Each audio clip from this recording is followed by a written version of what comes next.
स्वागत है आपका हमारी आज की वीडियो में। आज हम बात करने जा रहे हैं माइक्रोसॉफ्ट वर्ड में इंसर्ट टैब के अंदर। हमारा टॉपिक है आज का इंसर्ट शेप। माइक्रोसॉफ्ट वर्ड में शेप कैसे इंसर्ट करते हैं, उसको कैसे फॉर्मेटिंग करते हैं, कैसे उसमें एडिटिंग करते हैं, क्या क्या फीचर्स हमारे इसके अंदर अवेलेबल हैं, इन सब के बारे में हम डिटेल में बात करेंगे आज। तो देखिए, सबसे पहले शेप पर आते हैं। हमारे पास बहुत सारी प्री क्रिएटेड ऐसी शेप माइक्रोसॉफ्ट वर्ड में अवेलेबल हैं जिनको हम ईज़िली डिज़ाइन करके, ईज़िली इंसर्ट करके अपने काम को आसानी से कर सकते हैं।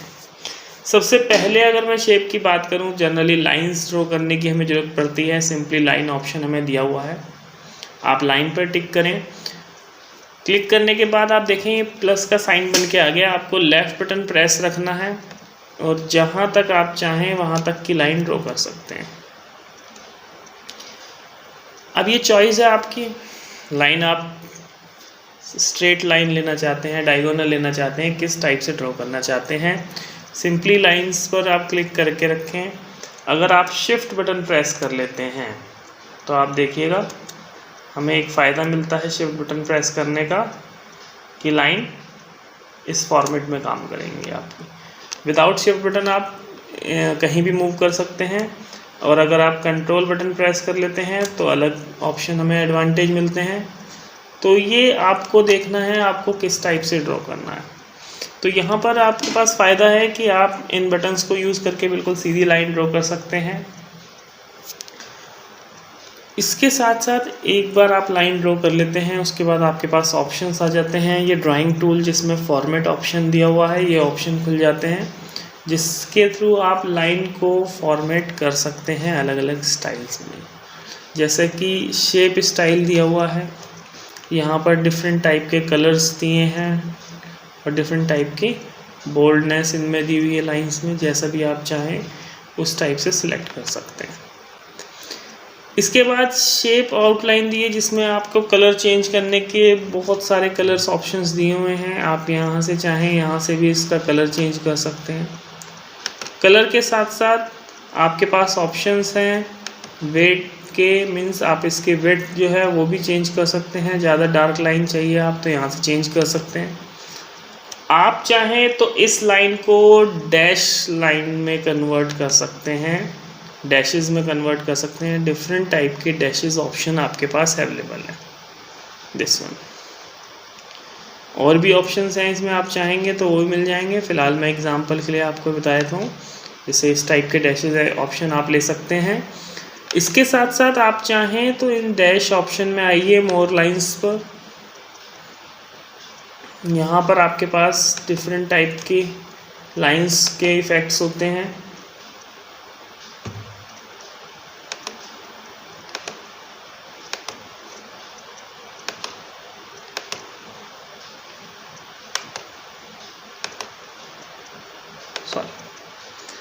तो डैशेस ऑप्शन को आप यहाँ से यूज़ कर सकते हैं। डैशेस ऑप्शन के साथ साथ हमारे पास यहाँ पर एरो के भी ऑप्शन है। हम चाहें तो लाइंस को एरो में भी कन्वर्ट कर सकते हैं। चाहें तो आप डैशेस लाइन को फिनिश करके एरो स्टाइल ले सकते हैं या फिर डैशेस स्टाइल ले सकते हैं, ये आपकी चॉइस है। एरो में आप डिफरेंट टाइप के चॉइस आपको यहाँ दिए हुए हैं, डिफरेंट टाइप के एरोज़ हैं आपके पास। आप जिस टाइप का भी एरो चाहें उस टाइप का एरो यहाँ से ड्रॉ कर सकते हैं। शेप इफ़ेक्ट्स दिए हुए हैं, आप चाहें तो लाइंस पर इफ़ेक्ट्स लगा सकते हैं। इसमें से कुछ इफ़ेक्ट्स लाइंस पर काम करेंगे, कुछ नहीं करेंगे, इसलिए आप चेक कर लें। जो इफ़ेक्ट्स हैं जैसे शेडो है वो काम कर रही हैं, प्रीसेट इफ़ेक्ट्स थे वो काम नहीं कर रहे थे।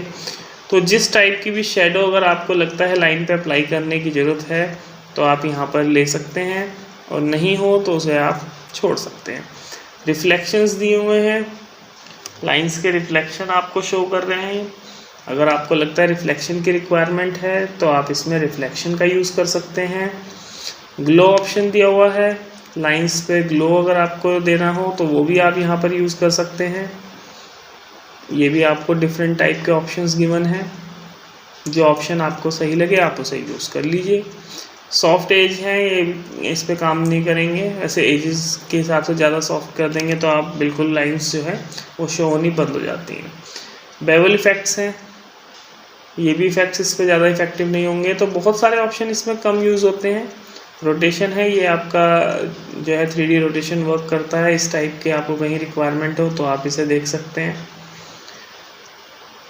हर तरह के ऑप्शंस हैं, जैसा कि प्रीव्यू आपको पीछे दिखाई रहे हैं लाइंस पर, जिस भी टाइप के ऑप्शंस आप लेते हैं, जैसे ये लेंगे तो इस टाइप का इफेक्ट आ जाता है। तो ये सारे इफेक्ट्स आपको यहाँ पे दिए हुए हैं, जो भी आपको सही लगे आप उसे यूज़ कर सकते हैं। तो ये लाइंस पर सारे इफेक्ट्स काम कर रहे हैं। इसी टाइप की और बहुत सारे ऑप्शंस हमारे पास हैं शेप में, जैसा कि यहाँ पर रेक्टेंगल है जो सबसे ज़्यादा यूज़ होने वाला ऑप्शन है। आप यहाँ से रेक्टेंगल ड्रॉ कर सकते हैं। देखिए एक चीज़ ध्यान रखिएगा, अगर सिंपली करेंगे तो रेक्टेंगल आएगा, और इसी चीज़ को अगर आप शिफ्ट के साथ यूज़ करते हैं तो ये सीधा स्क्वायर शेप आती है। अगर आपको स्क्वायर इंसर्ट करना हो तो शिफ्ट प्रेस कर लीजिए, स्क्वायर नहीं चाहिए रेक्टेंगल चाहिए तो आप डायरेक्ट ड्रॉ कर सकते हैं। जितना लेफ्ट मतलब माउस को कर्सर को आप मूव करेंगे उतना रेक्टेंगल ड्रॉ हो जाएगा। बाय डिफ़ॉल्ट इसमें ये कलर फिल होकर के आ रहा है, चॉइस आपकी है, आप चाहें तो इस कलर को चेंज कर सकते हैं और चाहें तो ब्लैंक ले करके अपनी तरफ से भी कलर बाद में इंसर्ट कर सकते हैं। ये आपके पास चॉइस है, कलर ऑप्शंस आपको दिए गए हैं। अगर आपको इनमें से कोई कलर चाहिए तो इनमें से कोई कलर ले लीजिए, अदरवाइज़ आप बाद में इंसर्ट भी कर सकते हैं डिफरेंट टाइप की शेड्स। आपके पास शेप फिल का ऑप्शन होता ही है, आप यहाँ से कलर फिल कर सकते हैं। और कलर फिल करने के साथ साथ मैं आपको बताऊँ, यहाँ पर बहुत सारे कलर के ऑप्शंस अवेलेबल हैं। ये तो एक सॉलिड कलर था जो हमने नॉर्मली यहाँ से फिल किया। मैं आपको डिफरेंट टाइप की शेप्स ले लेता हूँ, पहले उसमें कलर ऑप्शंस बताता हूँ। जैसे हमारे पास ये आगे सर्किल ऑप्शन है, हम चाहें तो सर्किल भी ड्रॉ कर सकते हैं। सर्किल में भी देखिए एक चीज़ का ध्यान रखिएगा, अगर आप नॉर्मल सर्किल ड्रॉ करते हैं तो शेप थोड़ी बहुत चेंजेस आ सकती हैं। अगर आप चाहते हैं कि इक्वल रेडियस से सर्किल ड्रॉ हो तो आप हमेशा शिफ्ट के साथ ड्रॉ करें। शिफ्ट बटन प्रेस करके अगर आप ड्रॉ करते हैं तो हमेशा इक्वल रेडियस का सर्किल आता है आपके पास। इसी टाइप से राउंडेड कॉर्नर्स में हमारे पास शेप्स हैं, हम चाहें तो राउंडेड कॉर्नर्स की शेप ले सकते हैं रेक्टेंगल में या स्क्वायर में। शिफ्ट के साथ यूज़ करेंगे तो ये भी हमारा स्क्वायर बन जाएगा।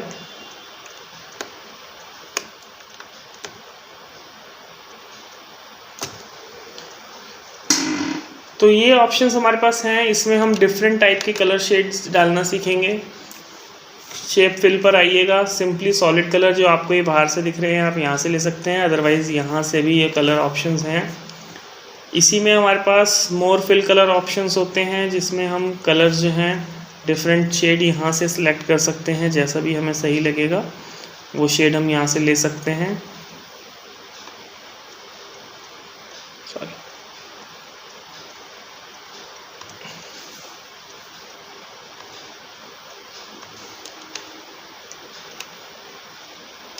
यहाँ से हम कलर लेंगे और देन ओके, ये फिल हो जाएगा। इसके बाद हमारे पास ऑप्शन होता है पिक्चर का। सपोज़ हम इस शेप पे आए, कोई शेप के अंदर आपको पिक्चर फिल करनी है तो यहाँ पर आप आइए,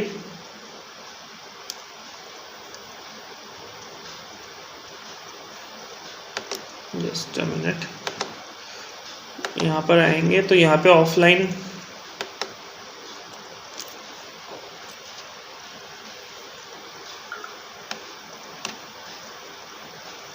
एक्चुअली कुछ इश्यूज़ हैं जिसकी वजह से इसमें ऑफलाइन पिक्चर अभी इंसर्ट नहीं हो रही है। आगे वाले ऑप्शंस में आपको बता दूंगा कैसे यूज़ करनी है इसे। यहाँ पे ऑफलाइन आ जाएंगे, अदरवाइज इसमें एक इंटरनेट एक्सप्लोरर हमें अपडेट करना है, उसके बाद आपको क्लियर हो जाएंगी ये चीज़ें। इससे अलग, पिक्चर से अलग ऑप्शंस दिए हुए हैं हमारे पास। हम ग्रेडियंट इफेक्ट्स ले सकते हैं।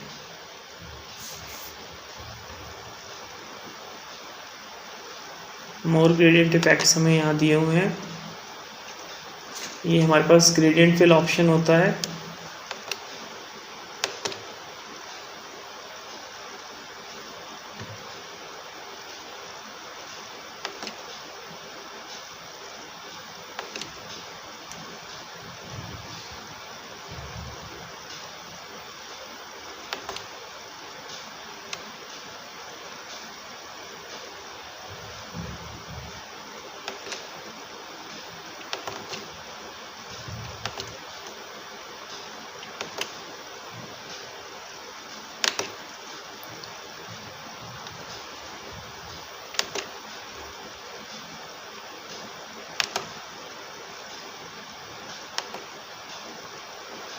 इसे हमने ग्रेडियंट कलर इसमें फिल किया है।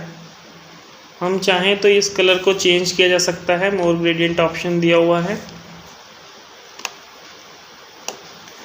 मोर ग्रेडियंट में आप आएंगे, यहाँ पर आपके पास ऑप्शंस हैं डिफरेंट टाइप की शेड्स के।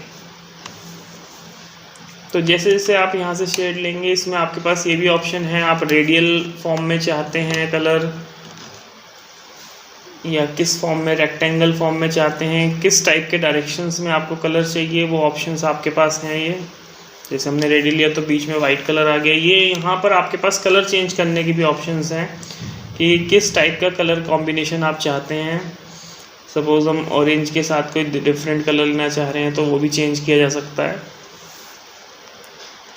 तो ये ऑप्शंस आपके पास यहाँ पर अवेलेबल होते हैं, आप इनमें से यूज़ करके ग्रेडियंट इफ़ेक्ट्स को बना सकते हैं।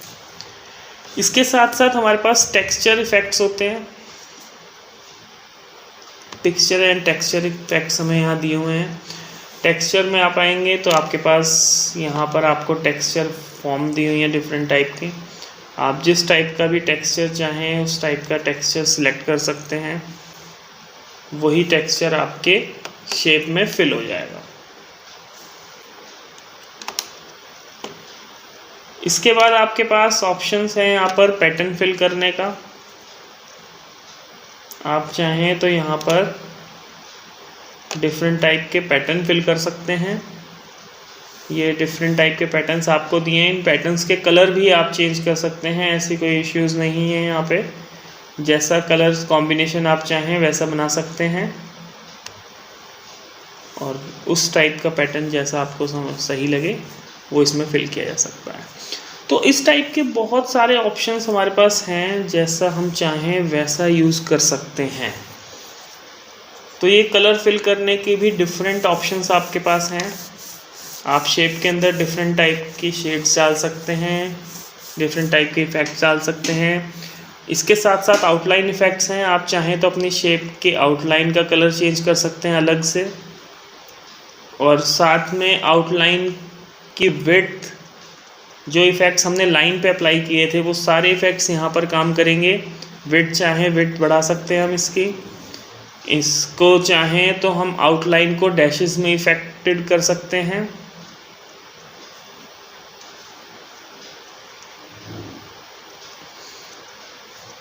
देखिए इसका मैं बहुत अच्छा एग्जांपल देता हूँ आपको।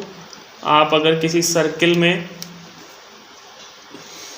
सपोज हमने कोई कलर फिल कर दिया, इसके बाद हमने इस पर आउटलाइन अप्लाई करी और अप्लाई करने के बाद हमने इसकी थोड़ी सी विड्थ बढ़ा दी और देन हम इसमें चाहें तो डैश इफेक्ट लगा सकते हैं।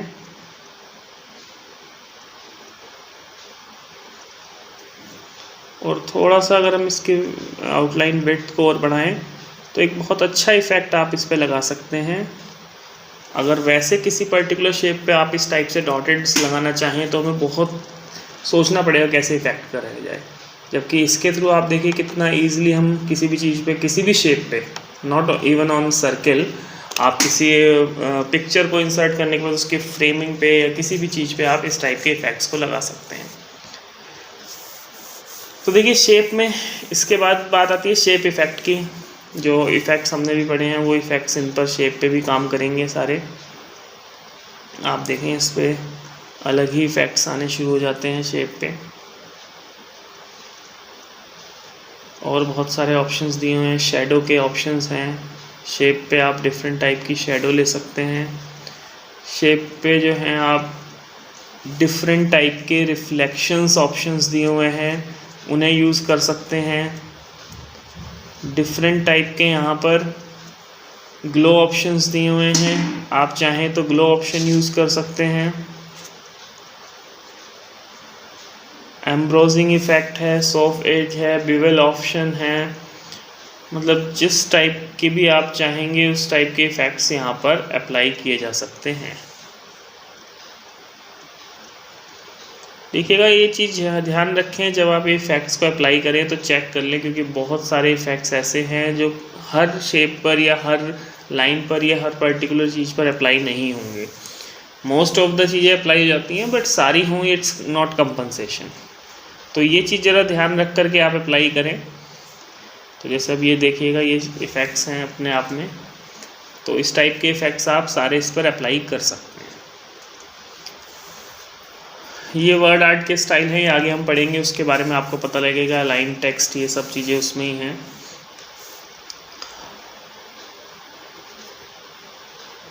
नेक्स्ट बात आती है पोजीशन की। पोजीशन के बारे में हम पहले वाली वीडियो में पढ़ चुके हैं। अगर हम कहीं टेक्स्ट लिख देते हैं तो टेक्स्ट के अकॉर्डिंग इस पिक्चर की पोजीशन क्या होनी चाहिए वो यहाँ पर हम चेंज कर सकते हैं कि किस पोजीशन पे पिक्चर हमें सेट करनी है।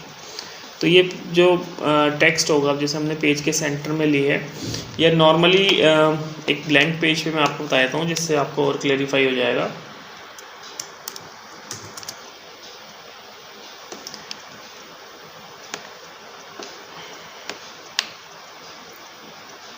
हमने ये शेप ले ली है इस पेज पे। अब ये किस पोजीशन पे हम रखना चाहते हैं पेज की। अगर हम चाहते हैं कि ये जो है पेज के टॉप पोजीशन पे आए और टॉप पोजीशन में भी लेफ़्ट साइड आए, तो आप इसे क्लिक करेंगे लेफ़्ट साइड को, तो आप देखिएगा ये शेप जो है हमारे पेज की टॉप साइड में लेफ़्ट साइड शिफ्ट हो गई है। अगर हम चाहते हैं कि पोजीशन पेज के बिल्कुल सेंटर में हो, तो ये देखिएगा ये शेप जो है पूरे पेज के सेंटर में, हॉरिजेंटली भी वर्टिकली भी दोनों टाइप से ही सेंटर में आ जाती है। आप चाहते हैं ये राइट में बॉटम में हो, तो बॉटम में राइट साइड में शिफ्ट हो जाएगी। जिस पोजीशन पर आप अपनी शेप को इंसर्ट करना चाहते हैं पेज के, उस पोजीशन पर वो इंसर्ट हो जाती है। रैप टेक्स्ट का ऑप्शन का यूज़ मैंने इससे पहले वाली वीडियो में आपको बताया हुआ है। पिक्चर के साथ सेम ऑप्शन जो है यहाँ पर यूज़ होते हैं शेप के साथ। आप उस वीडियो को देखिएगा, आपको उससे ये क्लेरिफाई हो जाएंगे। इसके बाद बात आती है bring forward and send backward की। ये ऑप्शन मैं पहले वाली वीडियो में नहीं बता पाया था, क्योंकि वहाँ पर हमारे पास नंबर ऑफ ऑब्जेक्ट जो थे वो कम थे। यहाँ पर मैं ये चीज़ क्लेरिफाई करता हूँ। सपोज़ मैंने ये पिक इंसर्ट करी और मैं इससे ऊपर लाना चाह रहा हूँ। अब आप देखिएगा ये पिक जो है बड़ी होने की वजह से पीछे वाली पिक जो है पूरी ढक गई है, और दूसरी बात यहाँ से बिल्कुल प्रेजेंट नहीं हो रही। मैं चाहता हूँ कि ये पिक पहले इंसर्ट हो, क्योंकि होता क्या है कि जो पिक आप पहले नंबर पे इंसर्ट करते हैं, जैसे अब मैंने सबसे पहले ये किया तो सबसे पीछे चली जाएगी। जो लास्ट में इंसर्ट करी होगी, सबसे लास्ट में मैंने ये पिक इंसर्ट करी, ये सबसे ऊपर आएगी।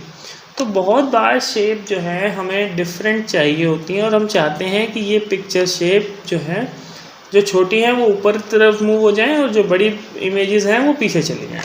अब ऐसी सिचुएशन में जब हमने पिक्चर्स जो हैं ये शेप जो हैं वो पहले या बाद में इंसर्ट करी होती हैं, तो हम उसको कैसे एडजस्ट करें। तो देखिए सबसे पहले इस पिक को यहाँ लाइएगा जहाँ पर भी आपकी पिक है। अब ये आपको देखना है कि ये पिक आपको मिड में रखनी है, ये पिक आपको फ्रंट पे लानी है, क्या इसकी पोजीशन लेनी है। तो ये थोड़ा सा आपको खुद डिसाइड करना होगा कि हमने कौन सी पिक सेलेक्ट कर रखी है। अगर जो सेलेक्टेड पिक है वो मुझे सबसे आगे लानी है तो मैं फॉरवर्ड की तरफ मूव करूँगा, और पीछे लेके जानी है तो मैं बैकवर्ड की तरफ मूव करूँगा। तो उस पॉइंट ऑफ व्यू से हम यहाँ से सेलेक्ट करेंगे। ब्रिंग फॉरवर्ड पे आइएगा, bring forward and bring to front. अगर 1 बाय 1 सिर्फ एक ही जो पिक है या एक ही जो शेप है उससे पहले मूव करना है, तो मैं लूँगा इसमें ऑप्शन ब्रिंग फॉरवर्ड। और वो पिक जो मैंने सेलेक्ट कर रखी है वो मुझे सबसे फ्रंट पे चाहिए, तो मैं लूँगा ब्रिंग टू फ्रंट। तो देखिए ब्रिंग टू फ्रंट लेते ही ये पिक मेरी सबसे आगे फर्स्ट पोजीशन पे आ गई है। और अगर यही पिक मुझे एक ऑब्जेक्ट के पीछे लानी है, सपोज़ मैं चाहता हूँ कि ये पिक जो है एक ऑब्जेक्ट के पीछे आए, सपोज़ मैं यहाँ पर इसको थोड़ा सा शेप को और इंक्रीज़ कर देता हूँ।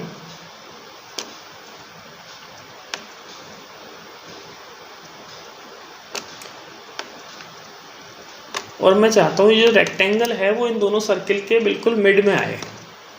तो ऐसी सिचुएशन में मैं क्या करूँगा, इस रेक्टेंगल को सिलेक्ट करूँगा, क्योंकि रेक्टेंगल अगर मैं ब्रिंग टू फ्रंट कर देता हूँ तो ये सबसे आगे आ जाएगा, तो हमारी पिक फिर उलझ जाएगी। तो हमें क्या करना है, यहाँ पर आना है और ब्रिंग फॉरवर्ड करना है। उससे क्या हुआ कि ये सिर्फ एक ही शेप से आगे आया है, सारी शेप से आगे नहीं आया है। तो इस चीज़ का हमें ध्यान रखना है जब हम सेंड बैकवर्ड या ब्रिंग फॉरवर्ड करेंगे, तो इस ऑप्शंस का ध्यान रख करके ही हम काम करेंगे, तो हमें कम प्रॉब्लम्स आएंगी। इसके साथ साथ टेक्स्ट का मैटर आता है। अगर मैंने कहीं टेक्स्ट टाइप कर दिया है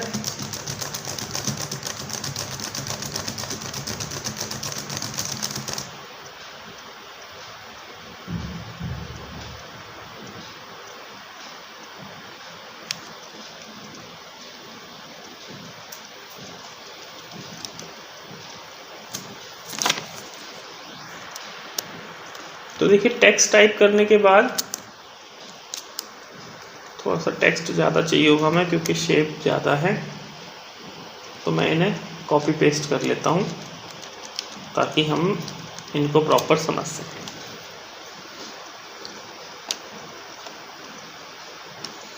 वैसे तो मैंने टेक्स्ट के साथ जो पिक्स हैं इनके बारे में पहले भी वीडियो में भी कुछ कंटेंट आपको दिया था, बाकी फिर भी मैं आपको यहाँ पे क्लियरिफाई कर देता हूँ। अब देखिए, टेक्स्ट है, टेक्स्ट के ऊपर पिक आ रही है, तो हमें अगर टेक्स्ट के बैक में, अगर फ्रंट पे तो ऑलरेडी है ही है, अगर हम चाहते हैं कि पिक हमारी टेक्स्ट के बैक में चली जाए, तो हम सेंड बैकवर्ड ऑप्शन पे आएंगे। जब ऑब्जेक्ट के पीछे फॉरवर्ड करना होता है किसी ऑब्जेक्ट को, तो send backward send to back होता है, और बिहाइंड टेक्स्ट का मतलब है टेक्स्ट के पीछे अगर हमें इस ऑब्जेक्ट को ले जाना है तो हम बिहाइंड टेक्स्ट कर देंगे, तो पिक जो है टेक्स्ट के पीछे चली जाएगी। इस ऑप्शन को हम रैप टेक्स्ट में भी यूज़ कर सकते हैं, बिहाइंड टेक्स्ट और इन फ्रंट ऑफ टेक्स्ट। तो दोनों ही कंडीशन में टेक्स्ट के आगे या टेक्स्ट के पीछे आपको पिक्चर को मूव करना हो तो यहाँ ऑप्शंस यूज़ किए जाते हैं। बाकी इस पिक के हिसाब से टेक्स्ट को मूव करना हो, चेंज करना हो, तो देखिए ये स्क्वायर शेप मैंने लिया, तो ये पिक के अकॉर्डिंग जो डेटा है वो स्क्वायर शेप में डिडक्ट हो जाता, एडजस्ट हो जाता है।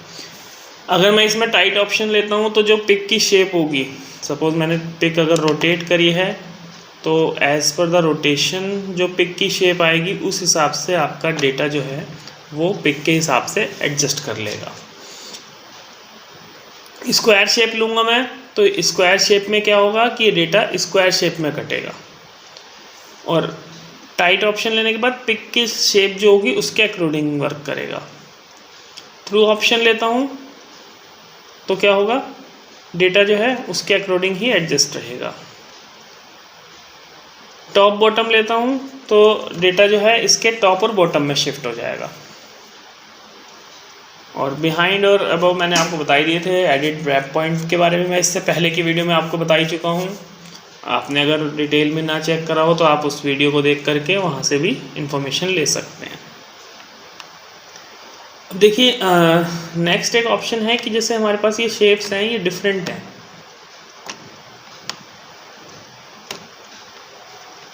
बहुत बार एग्जैक्ट पोजीशनिंग देनी होती है। सपोज़ ये शेप मैं चाहता हूँ कि इसके लेफ़्ट साइड में, थोड़ा छोटा कर दूँ मैं,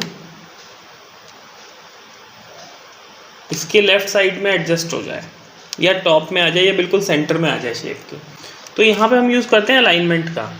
पहले इस शेप को सिलेक्ट करिए, देन नीचे वाली शेप सिलेक्ट करिए। आपके पास अलाइन ऑप्शन आ जाएंगे। अलाइन में आप इसके लेफ़्ट अलाइन करना चाहते हैं तो अलाइन लेफ़्ट कर दीजिए, ये इसकी लेफ़्ट साइड पे आ जाएगा। अगर आप चाहते हैं कि ये सेंटर में आए तो अलाइन सेंटर कर दीजिए, ये सेंटर में आ जाएगी इस शेप के। आप चाहते हैं राइट में आए तो राइट में आ जाएगी। आप चाहते हैं ये जो है टॉप पे रहे तो टॉप ऑलरेडी है ही, मिडिल में चाहते हैं मिडिल में आ जाएगी, और बॉटम पे चाहते हैं तो बॉटम में आ जाएगी। देखिए, बहुत बार क्या होता है, कोई छोटी शेप हमें किसी बड़ी शेप की बिल्कुल सेंटर पोजीशन पे चाहिए होती है, तो हम क्या कर सकते हैं, अलाइन सेंटर और अलाइन मिडल। तो क्या होता है कि बिल्कुल एग्जैक्ट पोजीशन पर वो शेप आती है जहां हमें एक्यूरेट चाहिए। तो दो डिफरेंट टाइप की शेप को भी हम अगर मर्ज करके, ये तो भी मैंने सिर्फ सेट करना सिखाया है, बाद में हम चाहें तो इसको मर्ज भी कर सकते हैं। दो शेप को हम एक साथ सेलेक्ट कर लें, शिफ्ट के साथ क्लिक करेंगे, दोनों शेप एक साथ सेलेक्ट हो जाएंगे। और बाद में हम इसे ग्रुपिंग कर सकते हैं। ग्रुप बना देने से क्या होगा कि दोनों शेप मर्ज होकर के एक बन जाएंगे। अब मुझे अगर सेलेक्ट करूँगा तो ये दोनों शेप एक साथ सेलेक्ट होंगी, एक साथ मूव होंगी, अलग अलग नहीं होंगी। तो इस टाइप से मैं छोटी छोटी शेप से पर्टिकुलर शेप जो मुझे रिक्वायर्ड है वो भी बना सकता हूँ। नेक्स्ट बात आती है इसमें रोटेशन की। रोटेशन के लिए एक तो आपके पास ये सर्किल होता है जहाँ से आप इस पिक्चर को रोटेट कर सकते हैं। फ्री हैंड रोटेशन होता है, जितना भी चाहें जैसा भी चाहें वो कर सकते हैं। लेकिन अगर आपको एक्यूरेट डिग्री के हिसाब से रोटेशन करना हो, सपोज इसका मैं चाहता हूँ 45 डिग्री पर रोटेट हो या 90 डिग्री पर रोटेट हो, तो उसके लिए मेरे पास रोटेशन ऑप्शन होता है। यहाँ से आकर के मैं rotate right, rotate left, flip करना चाहता हूँ, फ्लिप वर्टिकल, फ्लिप हॉरिजेंटल, जैसा मैं चाहूँ। और अगर फ्री हैंड चाहता हूँ तो मोर रोटेशन ऑप्शन। इन सब के थ्रू इस पिक को रोटेट कर सकता हूँ जैसे भी मेरी रिक्वायरमेंट होगी। और लास्ट ऑप्शन हमारा इसमें है इसके साइज़ का। अगर मुझे फिक्स साइज़ का कोई ऑब्जेक्ट चाहिए जिसका साइज़ मैं फ़िक्स रखना चाहता हूँ, तो उस साइज़ को मैं यहाँ से चेंज कर सकता हूँ। सपोज़ मुझे चाहिए कि 1.5 उसकी हाइट हो एंड विड्थ जो है वो 2.0 हो, तो मैं यहाँ से इसको फिक्स साइज़ में कन्वर्ट कर सकता हूँ। अदरवाइज़ जो ड्रॉ आप करते हैं उस साइज़ में शेप वर्क करती रहती है। तो ये हमारे शेप से रिलेटेड चीज़ें हैं। शेप में और भी बहुत सारे ऑप्शंस हैं। अगर हम देखें तो बहुत सारे शेप के ऑप्शंस हमें दिए गए हैं, और इन शेप के ऑप्शन के साथ जैसे ये बेसिक शेप्स आपको दी गई हैं डिफरेंट टाइप के, और पॉलीगन और रेक्टेंगुलर फॉर्म है, ट्राइंगल फॉर्म है, हर तरह के एब्सोल्यूट ट्राइंगल्स हैं, राइट एंगल्स हैं, हर तरह के ऑप्शंस आपको यहाँ दिए हुए हैं। इट्स डिपेंड ऑन यू कि बहुत बार हम शेप को नेट से इंसर्ट या कहीं और से ढूंढने से बेटर होता है कि एक बार हम इसे रिव्यू कर लें। अब देखिए स्टार्स दिए हुए हैं, जैसे 12 कॉर्नर्स स्टार्स हैं, और देखिए थोड़ी बहुत एडजस्टमेंट हमारे हाथ में भी है। हम किसी भी शेप पे अगर ये येलो पॉइंट आ रहा है तो it means it's adjustable point, adjustable situation for that shape, या आप इसकी शेप को एडजस्ट कर सकते हैं। जैसे मैं इस येलो पॉइंट को नीचे की तरफ मूव करता हूँ तो देखिए ये मेरी शेप थोड़ी सी चेंज होती चली जाती है। कितना मूव कर रहा हूँ इट्स डिपेंड ऑन मी। जितना मैं मूव करूँगा आप स्टार को देखें उतना मूव हो जाएगा। तो ऐसा नहीं है कि मतलब जो शेप आपको जैसे दिख रही है वो बिल्कुल सेम आएगी। साइज़ एडजस्ट करना भी आपके हाथ में है, आप कितना उसे एडजस्ट कर सकते हैं और कैसे उस पर वर्क कर सकते हैं। ये कॉल आउट्स होते हैं अगर आप किसी टाइप की कॉम्प्लीमेंट्री या डॉक्यूमेंट्री टाइप की बनाना चाहते हैं, कॉमिक्स टाइप में जैसे हैं, तो इनके बीच में आप टेक्स्ट को टाइप भी कर सकते हैं। और देखिए एक और अच्छा ऑप्शंस मैं आपको बताता हूँ।